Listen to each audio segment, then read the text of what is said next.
doing a PhD in quantum physics over at the University of Cambridge, as if she isn't talented and successful enough on the track as it is. Some people just have to rub it in, Carl, don't they? They do. Well, look, I don't know about you, but I certainly have a PhD in quantum physics.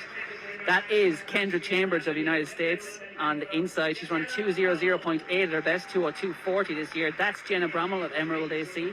She's run 2:02.2. She will go on lane 2. In lane 3, it's going to be Isabel Boffey, number 76, 2:01.3 this year. A very, very gifted athlete. She was European Youth Olympic Champion in 2016, European Under-20 Champion in 2019, European Under-23 Champion in 2021, and that's all that's left to do is to do it at senior level. That is McKenna Keegan of Villanova, who was second in the NCAA Championships this year. Very impressive, and has run 2:01.3. But there is the favourite, you would have to say, as good as this field in, Louise Shanahan has to be the favourite. Looking further out, lane 6 is going to be shared by the Netherlands, Bretke Schlut of the Netherlands, who's run 2:01 at her best, and Ellie Sanford of Australia, who's run 2:03, but Schlut a little bit down on that. 2:07 is her best this year. And then lane 7 is a very strong athlete, Cynthia Anais. She was the 2020 French champion. She's run 2:00.6, and she was recently third at the French Championships, 2:01.3 this year. And then on the outside, that is Ireland's Claire Mooney in the blue. 2:01.6 is her best, and the pacemaker, Deirdre Murray of Nafina. This will be a tactical affair. Absolutely. Going to be an absolute cracker. And like you said last weekend, Louise Shanahan, with that blistering pace, just blew the field apart. Whenever she decided she was going to go, she was going to win. So let's see what she could do here. Can she control the race from the front, slow it down, and use that blistering pace again? But there's a lot of girls within, reaching distance of her PD, certainly, at their best. So season's best, maybe not, but this is the night to run your best, isn't it? You can see they're out pretty hard already. Isabel Boffey there, that Illuminous kit of New Balance is setting the pace hard. Deirdre Murray's going to cut in there, the 400-meter hurdler, to set the pace. Just sub 60 seconds they're looking for, and on the outside there is a bit of a challenge to come in, but Boffey is going to slot in behind the pacemaker and get herself in the right spot. Yeah, 27.5 or so, 28 as they go through 200. It's a sensible pace. It's nothing too crazy, and it's very good pacemaking from Deirdre Murray. She's a very good sense of how close the field were behind her, and she's not gone crazy as it was in the men's race, and she's just keeping this steady. It should come through in under 60 seconds, and it is Isabel Boffey leading it out. Louise Shanahan in that familiar position, sitting, waiting, and ready to kick. She is sitting in there in 4th place, number 73. That is Ellie Sanford of Australia.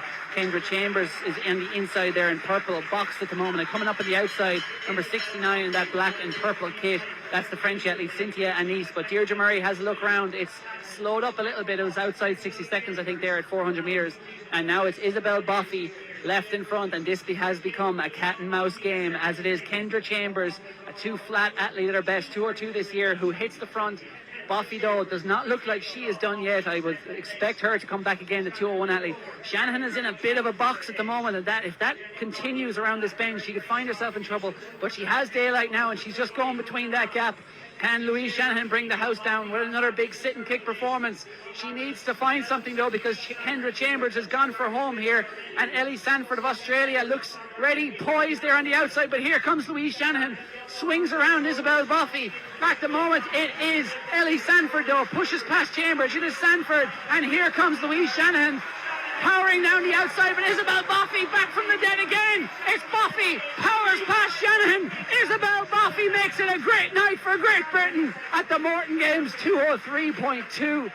And she has outkicked the kicker in Louise Shanahan, Isabel Boffey.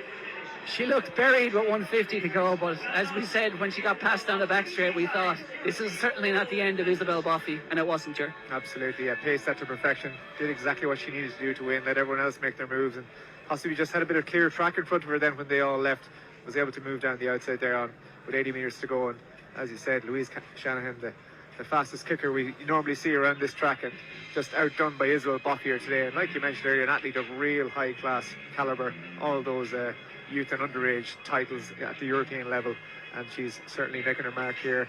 And a Morton Games title to her name, the double marathon sponsored women's 800 metres. Just get a look at this replay here again, and Boffey there in 3rd, just being passed into 4th there by Shanahan at the minute. Everyone trying to take a chunk out of her back, but out front. She was just keeping a close eye on them. Shannon made the big move for home, just trying to get around Ellie Sanford there, who was leading down that 300-metre mark to go, but ran out of it. Boffey, powerful finish, very strong athlete, and gets the win over the home favourite, Louise Shannon. Yeah, I mean, Louise Shanahan did what exactly you would tell her to do. She sat and she waited and she used her speed, but the problem was someone else had done the exact same thing to her and had followed her around and then relaunched an attack over that last 50. Well done to the top three in that. Brilliant.